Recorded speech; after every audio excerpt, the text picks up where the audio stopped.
Hello developers, in this video tutorial I am going to teach you how to build a random password generator using Python. As you can see that I have already posted an article about this topic on my blog codingdiksha.com. I have also given this article link on the video description.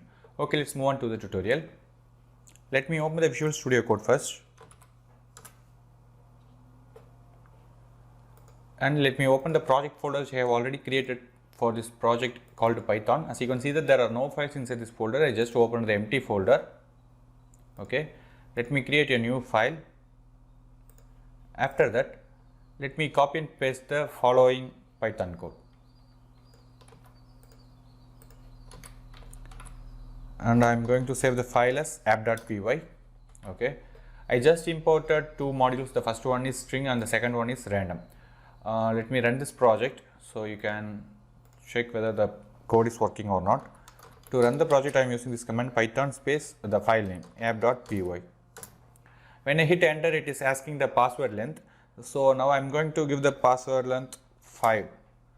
You can see that it is printed a random password with numbers, alphabets and the symbols 5 opening bracket BFT. Okay, so the code is working fine, right? This is the one method to generate a random password, and the another method is you can define the values, like you can define the password length, you can define the alphabets count in the password, you can define the digital counts in the password, and you can also define the special characters count in the password. Okay, so let me paste the code and let me save the file. Now I am going to run this project. So I am using this command to run this project python space app.py.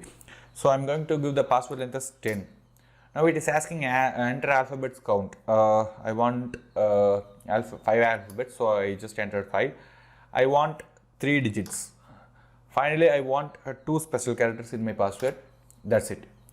As you can see here, you can count the alphabets here: E, G, 1, 2, W, 3, Q, 4, K, 5.